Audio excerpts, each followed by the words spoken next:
సెన్నో మిత్రస్యం వరుణః సెన్నో భవత్వర్యమా సెన్న ఇంద్రో బృహస్పతిః సెన్నో విష్ణురుక్రమః నమో బ్రహ్మణే నమస్తే వాయో త్వమేవ ప్రత్యక్షం బ్రహ్మాసి త్వామేవ ప్రత్యక్షం బ్రహ్మ వదిష్యామి ఋతం వదిష్యామి సత్యం వదిష్యామి తన్మామవతు తద్వక్తారమవతు అవతు మాం అవతు వక్తారం ఓం శాంతి శాంతి శాంతి. శ్రీ గురుభ్యో నమః. శ్రీ మహాగణాధిపతయ నమః. శ్రీమాత్రే నమః. శృతి స్మృతి పురాణానాం ఆలయం కరుణాలయం నమామి భగవత్పాద శంకరం లోక శంకరం. అమ్మవారి యొక్క సౌందర్యాన్ని వర్ణించటానికి బ్రహ్మాదులకు కూడా కవిశ్రేష్ఠులకు కూడా ఎవరికి వీలు కాదు. ఏదో చాలా కష్టపడి వర్ణించే ప్రయత్నం చేస్తారు. ఆ సౌందర్యం చూడడానికి కూడా అప్సరసల్లాంటి వాళ్ళకే వీలు కాదు. ఇక మానవ మాతృలంతా చెప్పండి. అయితే వాళ్ళు అమ్మ యొక్క సౌందర్యం చూడాలి అనేటటువంటి ఆశతో దగ్గరగా చూడాలంటే తాము శివత్వం పొందితే తప్ప కుదరదు అని కఠినమైన నియమాలు పాటించి శివ సాయుధ్య పదవిని పొందుతూ ఉన్నారు అని చెప్పి, ఇంకా ఆమెని ప్రార్థించినట్టయితే ఎలా ఉంటుంది అంటే అమ్మవారి యొక్క కృపా కటాక్షం ప్రసరించినట్టయితే ఎలా ఉంటారు అన్నది వర్ణిస్తున్నారు తరువాతి శ్లోకం. నరం వర్షీయాంసం నయన విరసం నర్మ సుజడం తవాపాంగా లోకే పతితమనుధావంతి శతశః గలద్వేణీ బంధాః ఉచకలస విస్రస్తసిచయాః హఠాత్ తృట్యత్కాంచ్యో విగళితదుకూలా యువతయః. దీని అర్థం మనం పూర్తిగా తెలుసుకునే ముందు ఒకటి రెండు అంశాలని చెప్పుకోవాలి. ఒకటి, పైకి అశ్లీలార్థంలాగా కనిపిస్తూ ఉంటుంది. మరొకటి అసలైనటువంటి తాత్వికమైన అర్థం. అందుకని ఆ దృష్టితోనే దీని అర్థాన్ని మనం చెప్పుకోవాలి. అమ్మా జగన్మాత నీ యొక్క ఎలా ఉంటుంది అంటే తవా అపాంగాలోకే పతితం, నీ యొక్క అపాంగం అంటే కటాక్షం, కడగంటి చూపు ఎవరి మీదైతే పడిందో అటువంటి వాళ్ళు ఎట్లాంటి వాళ్ళు అంటే నరం వర్షీయాంసం, మానవుడు ఎంత వృద్ధుడైనా, నయన విరసం కంటికి చికాకు కలిగించేటంత వికార రూపం కలిగిన వాడైనా, నర్మ సుజడం, సాధారణంగా శృంగార విషయాలని నేరుగా మాట్లాడితే చాలా అశ్లీలంగా, అసహ్యంగా, అసభ్యంగా అనిపిస్తాయి. కొంచెం నర్మగర్భంగా మాట్లాడడం అంటారు. పైకి మామూలుగా అనిపించిన ఏ చిన్న పిల్లవాళ్ళు విన్నట్టయితే వాళ్ళకి మామూలుగా అనిపించిన ఆ యవ్వనంలో ఉన్నటువంటి వాళ్ళకి, ఆ స్థాయి దాటినటువంటి వాళ్ళకి అందులో ఉన్నటువంటి గూఢార్థం తెలుస్తుంది. దాన్ని నర్మగర్భమైనటువంటి మాటలు అంటారు. నర్మ సుజడం. ఇంకా మామూలుగా చెప్పుకోవాలంటే కామకేళి విలాసాలేమి తెలియనటువంటి వాడు. అటువంటి వాడైతే కూడా నీ కటాక్షం వాడి మీద ప్రసరిస్తే ఏమవుతుంది, వందల కొలది యువతులు అతన్ని చూడగానే వెంటపడతారట. ఎట్లా? వాళ్ళు వెంటపడే తీరులో పప్పు ముడులు జారిపోతూ ఉంటాయి, గుండెలపై నుండి జారిపోతూ ఉన్నటువంటి పైట పొంగుల్ని పట్టించుకోరు. వాళ్ళ పోకముడులు మొలనూళ్ళు కూడా అవి వదులైపై జారిపోతూ ఉంటాయి. అయినా గాని నీ వెంట పడడంలో వీటిని కూడా పట్టించుకోరు. అంటే ఈ శృంగార భావం అమితంగా కలిగినటువంటి వారు స్త్రీలు వాడు నిజానికి ఆ వ్యక్తి ముసలివాడు, అందవికారం. పోనీ ఏమన్నా చక్కని మాటలు మాట్లాడా, మాటలతో ఆకర్షించాడా? మాటలు కూడా లేవు. అయినా సరే అమ్మవారి కరుణా కటాక్షం ప్రసరించింది గనక అతడి వెంట వీళ్ళు పరిగెడతారట. ఎట్లా పరిగెడతారు? గబగబా వేగంగా పరిగెడుతూ ఉంటే జుట్టు ముడి ఊడి పడిపోతుంది. అంటే పని చేసేటప్పుడు గట్టిగా కట్టుకుంటారు. అన్ని సమయాల్లోనూ అంత గట్టిగా వేసుకుంటే ఇబ్బందిగా ఉంటుంది. సరిగ్గా ఉండకపోవచ్చు, అనేక కారణాలు. అయినా వాళ్ళు పట్టించుకోరట. అదే ఒక పని చేసేటప్పుడు జుట్టుముడిని గట్టిగా వేసుకోవడం గురించి మనకి సత్యభామ యుద్ధానికి వెళ్ళేప్పుడు చెప్తారు. వేణింజొల్లెము పెట్టి సంఘటిత నీవి బంధయ్యి పాణింపయ్యద చక్కనొత్తి. ఈ మూడు ఎప్పటికప్పుడు సరి చేసుకోవాల్సినవి. ఊడిపోతున్నటువంటి జుట్టుని ముడివేసుకోవడం, చేత్తో పమిటని చక్కగా ఇలా లోపలికి చెక్కుకోవడం అంటారే, ఇలా దోపుకోవడం. సంఘటిత నీవి బంధయ్యి. ఆవేశం కలిగినప్పుడు ఏమవుతుందంటే గాలి వేగంగా పీలుస్తాం. గాలి వేగంగా పీల్చేటప్పటికి ఇక్కడ ఉండేటటువంటి ఉదర వితానం, డయాఫ్రమ్ అంటారే, అది వేగంగా కదిలి ఆ బట్ట కట్టుకునేటటువంటి ప్రదేశంలో వేసుకున్నటువంటి ముడి కాస్త కొంచెం వదలవచ్చు. అందువల్ల అది కూడా ఆవిడ జాగ్రత్త పడింది. సంఘటిత నీవి బంధయ్యి అని చెప్పారు. సరే, ఆవిడ తర్వాత యుద్ధం చేయడానికి సిద్ధపడింది అనుకోండి. ఇవి అజాగ్రత్తగా ఉంటే కలిగేటటువంటి కొద్దిగా అటు ఇటు జరిగేవి. వీటిని కూడా వాళ్ళు పట్టించుకోకుండా వెంట పడుతున్నారట. ఇది వినడానికి ఎంత అశ్లీలంగా ఉందండి. శంకరులు లాంటి వారు ఇటువంటి శ్లోకాలు రచించటం ఏమిటి అనే సందేహం కూడా కలుగుతుంది. ఇక్కడ అర్థం చేసుకోవాల్సింది అమ్మ కటాక్ష వీక్షణం యొక్క ప్రభావం. కురూపి అయినటువంటి ముసలివాడు కూడా, ఏమీ తెలివితేటలు కూడా లేవు, మాట్లాడడం కూడా రానివాడు కూడా అమ్మవారి అనుగ్రహం ఉంటే చూడ్డానికి మన్మధుడిలాగా అనిపిస్తాడు. అసలు వయస్సు గురించి ఎవరు పట్టించుకోరు. అతడి దివ్య తేజస్సుకు ఆకర్షించబడతారు. అతడు ఏం మాట్లాడినా అసందర్భంగా ఉంది, ఇతడి మాటల్లో రసం అని కూడా అనుకోరు. అతను ఏం మాట్లాడినా బాగున్నట్టు అనిపిస్తుంది. ఎంత బాగా మాట్లాడాడు అని అనిపిస్తూ ఉంటుందిట. దీనికి కారణం ఏమిటంటే వీటన్నింటి మీద అమ్మవారి యొక్క అనుగ్రహం అనేటటువంటి ఒకానొక తేజస్సు ప్రసరించింది గనక. అంటే అసంభవం అనుకున్న దాన్ని కూడా అనాయాసంగా లభించేట్టు చేస్తుంది. ఈ 3 లక్షణాలు చెప్పారు పనికిరాని వాడని చెప్పడానికి. ఒకడు వయస్సు మళ్ళినవాడు, ఒకడు కురూపి, ఇంకోటి శృంగారం అంటే మాత్రం దీని మొద్దు, జడ. నర్మసు జడం. జడం అంటే కదలిక నిలవాడు, ఎద్దు, మొద్దు, బండ స్వరూపం అన్నమాట. ఈ 3 గుణాల్లో మూడు ప్రత్యేక లక్షణాలకు చెందినవి. ఒకటి కాలానికి సంబంధించింది. ఈ కాలానికి సంబంధించింది ఏమిటి? వయస్సు. రెండోది రూపానికి సంబంధించింది, రూపం సరిగ్గా లేదు. మూడోది భావానికి సంబంధించింది. అంటే కాలము, రూపము, భావము, ఈ 3 కూడా పట్టింపు లేవు. ఈ మూడింట్లో ఏ ఒక్కటి లేకపోయినా సాధారణంగా ఆడపిల్లలు అటువంటి అవకాశం ఉంటే, ఎన్నుకునే అవకాశం ఉంటే సుమా. కానీ ఇక్కడ ఈ 3 లేవండి. ఒక్కటి ఉంటేనే ఒప్పుకోరు. ఇప్పుడు చూడండి ఆడపిల్లల్ని, ఆడపిల్లలు ఏమిటి, మగపిల్లలు ఏమిటి, కానీ కొంచెం తేడా ఉంది. మగపిల్లలు చూసే వయసు తేడా వేరు, ఆడపిల్లలు చూసేది వేరు. ఎక్కువ వయసు కనుక ఉన్నట్టయితే అంత వయస్సు తేడా ఉంటే నేను ఒప్పుకోను, ముసలిమొగుడు అంటారు అని వదిలేస్తారు. అలాగే అందంగా లేకపోతే ఎంత ధనవంతుడైనా ఆడపిల్లలు అంగీకరించరు. కన్యా వరయతే రూపం. సంబంధాలు చూసేటప్పుడు ఎవరు ఏమేం చూస్తారో మనకి చెప్పారు. అందులో ఆడపిల్ల చూసేటటువంటిది రూపం చూస్తుంది. అది తర్వాత ఉండదు ఆ రూపం అని తెలిసినా సరే, ఆఖరికి యువకుడైనా మగపిల్లవాడైనా అమ్మాయి అందంగా ఉందా లేదా అనే చూడటం జరుగుతుంది. అటువంటిది మూడోది అసలు ముద్దు స్వరూపం అండి. భార్య దగ్గరికి వచ్చి పలకరిస్తే కూడా సమాధానం చెప్పడం తెలియనటువంటి శృంగార రస స్పర్శ లేనివాడు అంటే అసలు అంగీకరించదు. అటువంటిది మూడిట్లో ఏ ఒక్కటి లేనటువంటి వాడి వెంట ఒక్కళ్ళు కాదు, వందలాది యువతులు. యువతులు అంటే మళ్ళీ ఇక్కడ గమనించండి, యువతయ అన్నారు.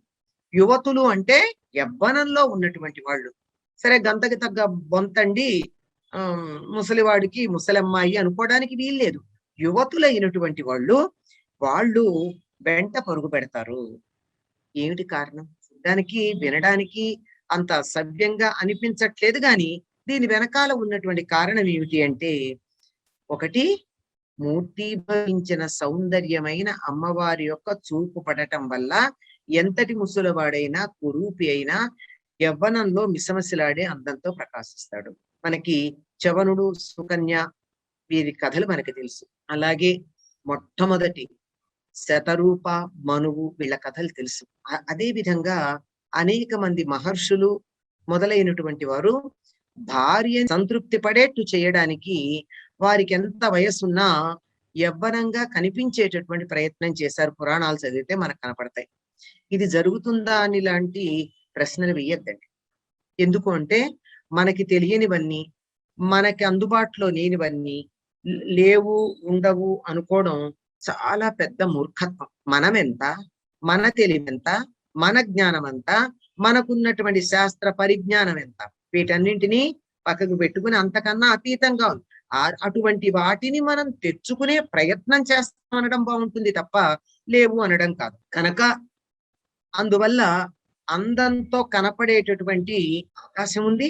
అంతేకాదు, అమ్మవారి అనుగ్రహం ఉంటే ఎంతటి వాడైనా చక్కని శృంగార రసరహస్యాలు కూడా తెలుసుకుంటాడు. మనకి కాళిదాసు ఇతివృత్తం ఉంది కదండి, ఎంత మొద్దు స్వరూపం. అంతటి మొద్దు స్వరూపం కూడా ఎప్పుడైతే అమ్మవారి యొక్క అనుగ్రహం కలిగిందో బ్రహ్మాండమైనటువంటి పండితుడయ్యాడు కాళికాదేవి యొక్క వరం వల్ల అని మనం అనుకుంటూ ఉంటాం. ఇంకొక కారణం ఏం చెప్పొచ్చంటే, యువతులు అనడంతో వాళ్ళు యవ్వనంలో ఉన్నారని తెలుస్తోంది. వాళ్ళకి ఈ వయోభేదం కూడా కనపట్టలేదండి. అవతల వాడు ముసలివాడే, నేను యవ్వనంలో ఉన్నానే అన్న భావన కూడా లేదట. అంత చక్కగా అసలు వయస్సు గురించిన ఆలోచన కూడా వాళ్ళకి లేకుండా అయిపోయింది. రూపం సరే సరే, అసలు గుణం గురించిన ఆలోచనే లేదు. ఏమిటి వాళ్ళు వెంటపడడానికి కారణం ఏమిటంటే, ఆకర్షణీయమైన దివ్యమైన తేజస్సు. అది అమ్మవారి అనుగ్రహం వల్ల లభించింది. అంటే అమ్మవారి అనుగ్రహం ఉంటే ఏదైనా సాధ్యమవుతుంది. ఇది మామూలు. అసలు అర్థం ఏమిటి అంటే, ఆధ్యాత్మిక పరమైనటువంటి చాలా గొప్ప అర్థం ఉందండి ఇందులో. ఏమిటంటే, భారతీయులకి అసలు ముందు మనకు అందం అంటే ఉన్న భావన ఏమిటో తెలుసుకున్న తర్వాత ఈ సౌందర్యం ఏమిటో చూద్దాం. భారతీయులకు సౌందర్యం అంటే దేహానికి మాత్రమే పరిమితం కాదండి. మన సౌందర్యం it is not skin deep. Beauty ఈ స్కిన్ డీప్ అని కదా ఆంగ్లంలో చెప్తారు.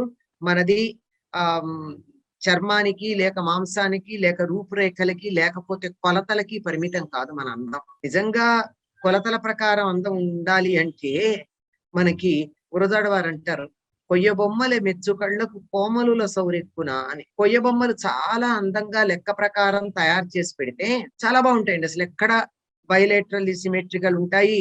పెద్ద కళ్ళు ఏవైతే సాముద్రిక శాస్త్రంలో అందం అని చెప్తారో అటువంటివన్నీ ఉంటాయి. కానీ ముట్టుకుంటే గట్టిగా ఉంటుంది. ఇవేమీ లేకుండా కూడా కొంచెం తేడా ఉన్నా, కాస్త అటు ఇటుగా ఉన్నా, ఏమాత్రమైనా వంకర, లోటు, హెచ్చు తగ్గులు ఉన్నా, ఒక కన్ను పెద్దది, ఒక కన్ను చిన్నది ఉన్నా, నవ్వుతుంటే మూతి పక్కకి వెళ్ళిపోయినా, అయినా కొంతమందిని చూస్తే ఇంకా ఇంకా ఇంకా చూడాలనిపిస్తూ ఉంటుంది. వాళ్ళ కళ్ళు చిన్నవే అయి ఉండొచ్చు. వాళ్ళు పచ్చని పసిమి బంగారు రంగు లేకపోవచ్చు. అయినా కానీ వాళ్ళని చూస్తుంటే ఇంకా అనిపించేటటువంటి ఆకర్షణ ఉంటుంది. దేనివల్ల? ఆత్మ సౌందర్యం. అసలు సౌందర్యం ఆత్మ సౌందర్యం మాత్రమే. మనది ఆ సౌందర్యం దేహానికి మాత్రమే పరిమితం కాదు. దేహం మీద సౌందర్యం వ్యక్తమవుతుందే తప్ప అసలు సౌందర్యం అన్నది భౌతికం కాదు. చూడండి, కొంతమంది మౌనంగా ఉంటే వాళ్ళు ఏం అనిపించరు. నోరు తెరిచి మాట్లాడడం మొదలుపెట్టిన తర్వాత ఆ పెదవుల కదలికలు గాని, ఆ మాట్లాడుతూ ఉన్నప్పుడు ముక్కుపుటాలు అదరడం గాని, చెక్కిళ్ళు కదలడం గాని, ఇవన్నీ ఎంత అందంగానో అనిపిస్తాయి. కొంతమంది కదులుతుంటే చాలా అందంగా, అసలు ఏమిటా నడక, నృత్యంలాగా ఉంది అనిపిస్తుంది. కొంతమంది మాట్లాడుతుంటే అసలు ఆ మాట ఏమిటండి, అంత మంచి గొంతు, వీణ మీటినట్టుంది ఏమిటా గొంతు అనిపిస్తుంది. అదే పని చేస్తూ ఉంటే చేష్టల్లో వీటన్నింటిలో కూడా సౌందర్యం ఉంటుంది. ఇవన్నీ కలిపితే సౌందర్యంగా పరిగణించబడింది కానీ భారతీయులకి ఒట్టి రూపురేఖలు మాత్రమే కాదండి. అందువల్ల రూపురేఖలతో సంబంధం లేకుండా ఆత్మపరమైన తేజస్సు ముఖంలో వ్యక్తమవుతూ వెలిగిపోతూ ఉంటే చూసే వాళ్ళకి బహు సుందరంగా కనపడతారు. దీనికి ఉదాహరణ మనకి ఎంతో మంది ఉన్నారండి. ఒక రంగంలో మహా ప్రవీణులైనటువంటి వారి రూపం ఎట్లా ఉన్నా, ఎంతో మంది స్త్రీ పురుష భేదం లేకుండా వాళ్ళ పట్ల ఆకర్షితులై ఉన్న వారి సంగతి మనకి తెలుసు. ప్రముఖమైనటువంటి కళాకారులు కావచ్చు, సంగీత విద్వాంసులు కావచ్చు, సాహిత్యకారులు కావచ్చు, మరి ఇంకేదైనా రంగంలో ప్రవీణులు కావచ్చు. వాళ్ళ వయస్సు సంబంధం ఉండదు. వాళ్ళ రూపురేఖలతో సంబంధం ఉండదు. అయినా సరే వాళ్ళ వెంట పడతారు. మనకి తెలిసిన అనేక మంది ఉదాహరణలున్నాయి. వర్తమాన కాలంలోనే ఉన్నాయి. పేర్లు చెప్పడం బాగుండదు. మీ అందరికీ అర్థమై ఉండాలి. చరిత్రలో గనక చూసినట్టయితే శ్రీకృష్ణదేవరాయలని ఇష్టపడి వచ్చినటువంటి వాళ్ళు చాలా మంది ఉన్నారు. ఆయన పరాక్రమం చూసి. ఆయన ఎట్లా ఉంటాడు?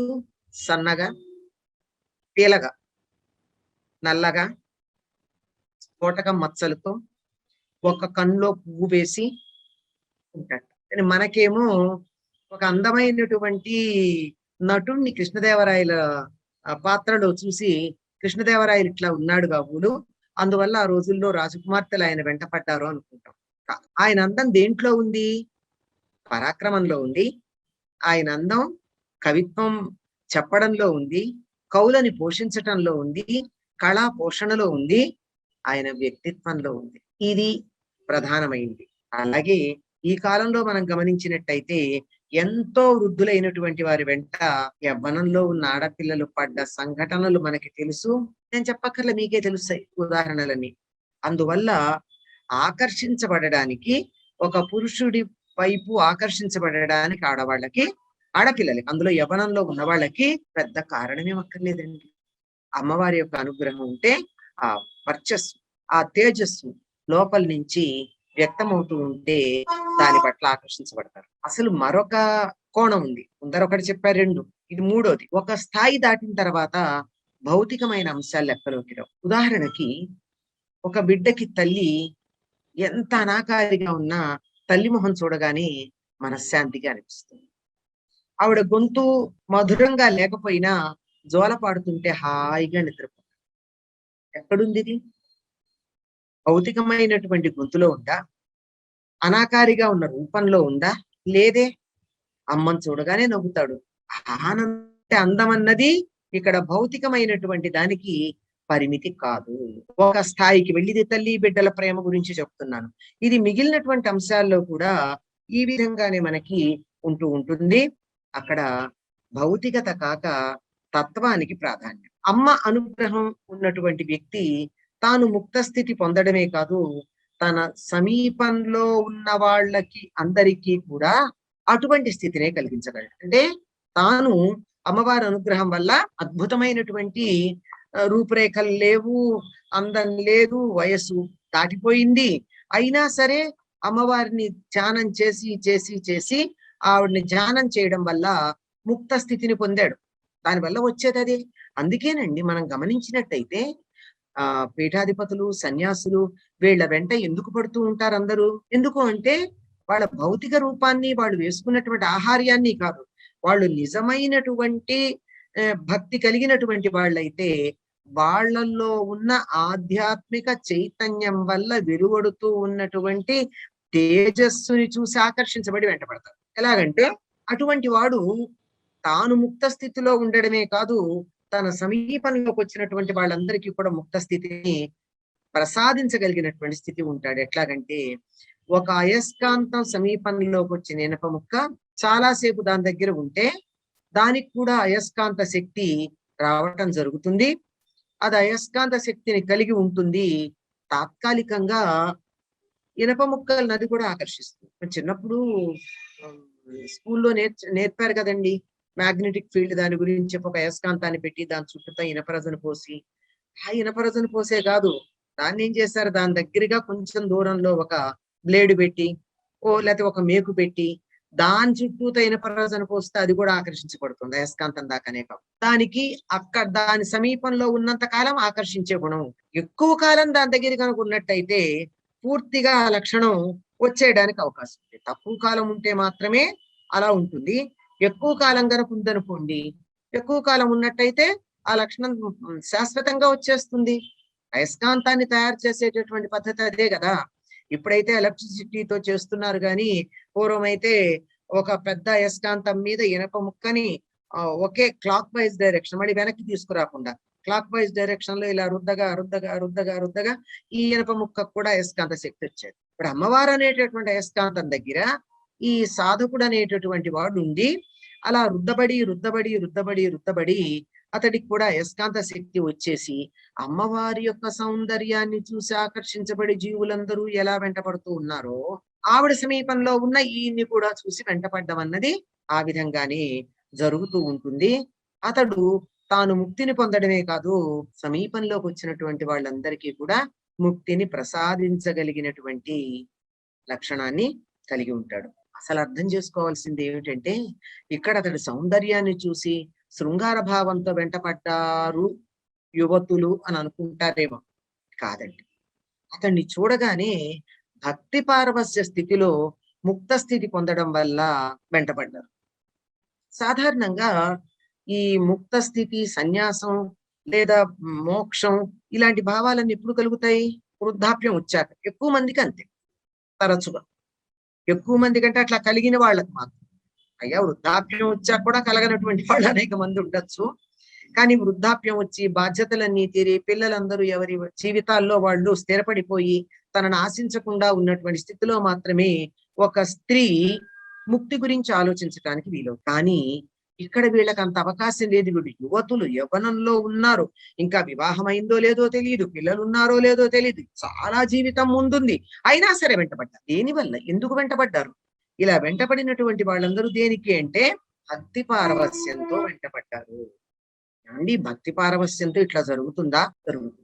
మనం ఇలాంటి ప్రశ్నలు అడగకుండా ఉండడానికి తెనాలి రామకృష్ణుడు పాండురంగ మహాత్మ్యం రాస్తూ అందులో పాండురంగ క్షేత్రంలో అంటే పండరీపురంలో ఉన్న ముక్తకేసి అనేటటువంటి ఒక భక్తురాలి గోపిక యొక్క ఇతివృత్తాన్ని చెప్తాడు. చిన్నదే అనుకోండి అది. ఆవిడ ఏమిటంటే కృష్ణుణ్ణి గురించి ధ్యానం చేసి చేసి చేసి ఆయన దర్శనం కాగానే ఆవిడ హఠాత్తుగా ఉన్నట్టు లేచిందట. లేచేటప్పటికి జుట్టు ముడి కాస్త ఊడిపోయిందట.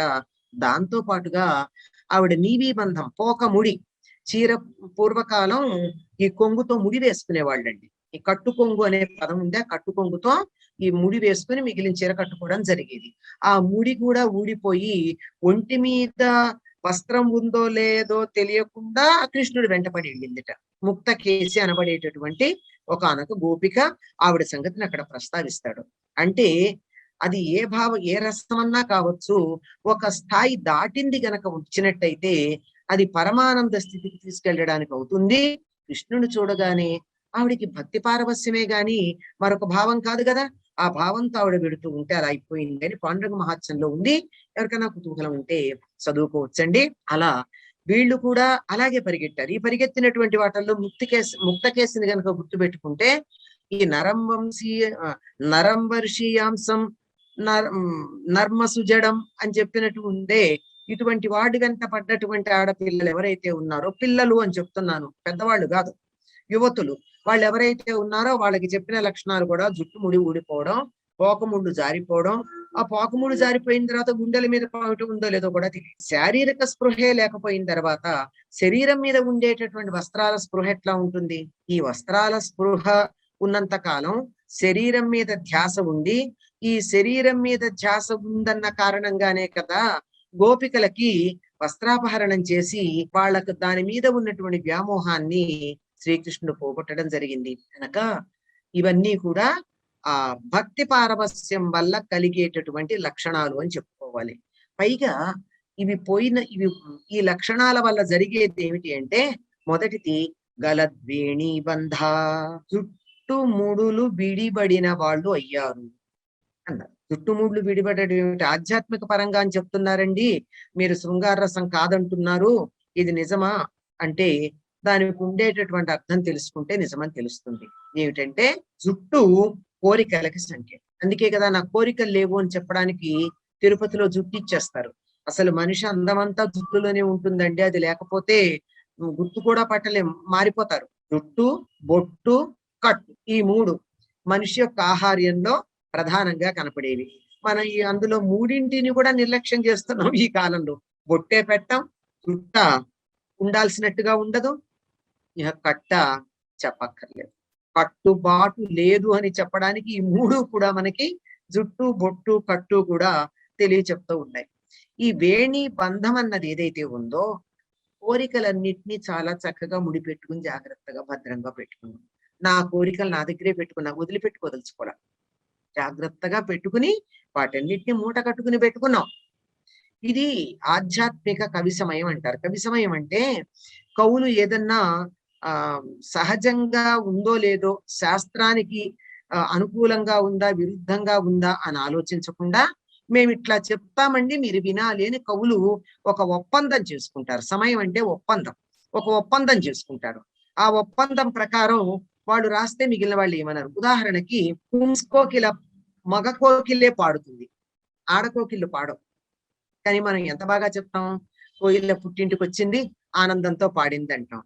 ఆడకోకిలలు పాడాయి అని మన కవిత్వాలు కూడా రాసుకున్నాం. అలాగే మయూరి ఆడిందంటాం. మయూరి ఆడదు. మయూరమునకే అంటే మగ నెమలికే పింఛం ఉంటుంది, ఆడ నెమలికి ఉండదు. కానీ కవులు మేము ఇట్లాగే చెప్తామన్నారు. అందరూ అలా చెప్తున్నారు కనుక కవిత్వంలో బానే ఉంటుందండి, లోకంలో సహజంగా లేదు గాని అని ఎవరికి వాళ్ళు ఒప్పుకున్నారు. అలా ఒప్పుకున్నటువంటి వాటిల్లో వాటన్నిటిని కవి సమయాలంటారు కదా. అటువంటి వాటిల్లో ఒకటి ఏమిటంటే జుట్టుని కోరికలకి సంకేతంగా చెప్తూ, జుట్టు ముడి అన్నది కోరికలన్నిటినీ భద్రంగా వదిలిపెట్టుకోకుండా జాగ్రత్త పెట్టుకోవడంగా సంకేతించి చెప్పారు. కోరికలన్నిటిని చుట్టబెట్టుకోటి ఇలా వచ్చి మన చుట్టూ కోరికలన్నీ చేరిపోతూ ఉంటాయి. అలా అనేకమైనటువంటి కోరికలంతా గొప్పగా చేరిపోతూ ఉంటే వాటన్నింటినీ ఇక్కడ ఎప్పుడైతే ఒక అమ్మవారి యొక్క కరుణా కటాక్షం ప్రసరించినటువంటి ఒక భక్తుణ్ణి చూడడం జరిగిందో వెంటనే వీళ్ళ కోరికలన్నీ. ఇది కదా కావాలి. ఇందులో ప్రత్యేకంగా అమ్మవారి యొక్క జుట్టు ముడి గురించి కూడా చెప్పడం ఉంది. ఎవరికైతే అమ్మవారి యొక్క జుట్టు ముడిని చూసేటటువంటి అదృష్టం లభిస్తుందో వారికి భవబంధాలు పోతాయట. కష్టమండి జుట్టు ముడి కనపడడం. ఎందుకంటే ముందు నుంచి చూస్తాం కదా, వెనకాల ఉంటుంది. కానీ అమ్మవారి జుట్టు ముడిని మనం ఇక్కడి నుంచి ఊహించచ్చు. ఎందుకని, మనలాగా ఇంత జుట్టు కాదు, ఆవిడ చాలా పెద్ద జుట్టు. పైగా జడ వేసుకోరు, ముడి వేస్తారు. ఆ ముడి వేసేటప్పటికి ఇంత జుట్టుని ముడి వేస్తే ఇక్కడ దాకా వస్తుంది పెద్ద ముడి. ఈ ముడిలో పెట్టుకున్నటువంటి పూలు ఇక్కడ ఉంటాయి. అందుకే కదా అమ్మవారు చిదగ్ని కుండంలోంచి బయటికి లేస్తూ ఉన్నప్పుడు ఏం కనపడ్డాయి ముందుగా? చంపక, అశోక, పున్నాగ, సౌగంధికల సత్కచ అని అవి కనపడ్డాయి. ఆ తర్వాతే జుట్టుముడి, మొహం, నుదురు ఇలాంటివన్నీ కనపడటం జరిగాయి. కనుక అలాంటిది ఏదైతే దర్శనం అవుతుందో అమ్మవారి జుట్టుముడి దర్శనమైందంటే భవబంధాల పీట ముందు పోతాయి. మనం జుట్టుముడిని భద్రంగా పెట్టుకున్నామంటే కోరికలు పెరుగుతున్నాయి, వదిలేశాము అంటే కోరికలు వదిలే. ఇది కవి సమయంగా చెప్పినటువంటి మాట. కోరికలు వదిలిపోయినాయి. ఇక రెండోది కుచకలశ విశ్రస్త సిచయ. కుచకలశ విశ్రస్త సిచయ అంటే గుండెల మీద ఉన్నటువంటి పైట కొంగు తొలగిన వారు. పైగా మామూలుగా లేవు వాళ్ళ వక్షస్థలాలు ఎలా ఉన్నాయి, చక్కని సాముద్రిక శాస్త్రాన్ని అనుసరించి కలశాల్లాగా ఉన్నాయట వారి పాలిండ్లు. వాటి మించి వస్త్రం తొలగిపోయింది. తొలగిపోయింది అంటే వాళ్ళు దాన్ని గమనించరు, పట్టించుకోలే. ఎందుకు అంటే సాధారణంగా ఆడవాళ్ళు గుండెల మీద పమిట లేకపోతే అసహజంగా భావన చేస్తారు, వెంటనే సర్దుకుంటారు. కదిలితే చాలు. చూడండి 100కి 90 మంది పమిట వేసుకునేటటువంటి చీరలు అవి వేసుకున్న ఆడవాళ్ళు, అసలు అక్కర్లేదనుకున్న వాళ్ళ సంగతి మనం ఇక్కడ మాట్లాడాం. వాళ్ళు సర్దుకుంటూ ఉంటారు. జారిపోతోందేమో అనే సందేహం వస్తే కూడా సర్దుకుంటారు. పుట్టిగా జారిపోవడమే కాదు. మరి అట్లాంటిది ఆ రకంగా జారిపోతోందేమో అనే సందేహం వస్తే సర్దుకున్నటువంటి వారు సిగ్గుపడుతూ ఎప్పటికప్పుడు కప్పుకుంటూ ఉంటారు కదా. ఇదే కదా గోపికా వస్త్రాపహరణ సమయంలో వాళ్ళు చేతులు రెండు ఎత్తి నన్ను ప్రార్థించండి అన్నాడు. మీరు బయటకు వచ్చి నన్ను ప్రార్థించండి, వస్త్రాలు ఇస్తానంటే ఇలా కప్పుకున్నారు. దాచుకోదగినటువంటివి కదా సంప్రదాయం తెలిసినటువంటి స్త్రీలకి. కనుక ఇలా కప్పుకున్నారట. మీకు దేహాభిమానం వదలలేదు కనుక కాదు, దేహాభిమానం వదిలి నాకు 2 చేతులు పైకి పెడితే నేను వస్త్రాలు ఇస్తాను అన్నాడు. కనుక దేహాభిమానం, సిగ్గు మొదలైనటువంటివన్నీ కూడా వాళ్ళకి వదిలేయడం జరిగింది. వస్త్రం తొలగినా పట్టించుకోలేదు. అంటే దాచుకోవడం అనేటటువంటి భావనని వాళ్ళు అధిగమించారు. భౌతిక శరీర స్పృహని వదిలేశారు. ఈ శరీరం ఎట్లా ఉంది అన్నది వాళ్ళకి తెలిసే స్థితిలో లేదు. ఇంకా మూడోది మొలనూళ్ళు పోకముడులు జారిపోయినా వాళ్ళు పట్టించుకోలేదు. భావోద్వేగం పెళ్ళుబికినప్పుడు ఇవి జరుగుతాయి. చెప్పాను కదా! ఆ ఆ ఉద్వేగం గనక ఎక్కువైపోయినట్టయితే లోపల గాలి వేగంగా పీలుస్తాం. గాలి వేగంగా పీల్చినటువంటి సందర్భంలో ఉదర వితానం కదులుతుంది. ఆ ఉదర వితానం కదిలేటప్పటికి అక్కడ ఉన్నటువంటి బిగింపు సడలి అక్కడున్న కట్టుకున్నటువంటి చీర యొక్క ముడి గాని, లేకపోతే మొలనూలు గాని జారిపోతూ ఉన్నాయి. ముక్త స్థితి కలుగుతున్నప్పుడు ఇటువంటి భావోద్వేగం కలుగుతుంది. ఇది సూచించటానికే యువతులను విహ్వలులు అని సంకేతించి చెప్పాడు. విహ్వలత్వం కలిగినటువంటి వారు అంటే ఆగలేనటువంటి వారు. ఆగలేకపోవడం అంటే రెస్ట్‌లెస్ అంటూ ఉంటామే. తమ మనస్సు తమ అధీనంలో లేదు. శరీరం మనస్సు చెప్పినట్టు వింటల్లేదు. అంటే మనస్సుకి, తనకి, తన శరీరానికి సంబంధం లేకుండా పరిగెడుతూ ఉన్నారు అని ఇక్కడ అర్థం చెప్పుకోవాల్సి ఉంటుందండి. ఇది పైకి మాత్రం ఒక భౌతికమైనటువంటి వర్ణనలాగా కనిపించేటటువంటిది. కానీ వాస్తవానికి ఇది ఆధ్యాత్మికమైనటువంటి ముక్త స్థితికి సంబంధించిందిగా చెప్తారు. సర్వమంగళ మాంగళ్యే శివే సర్వార్థ సాధికే శరణ్యే త్ర్యంబకే గౌరీ నారాయణి నమోస్తుతే. స్వస్తి.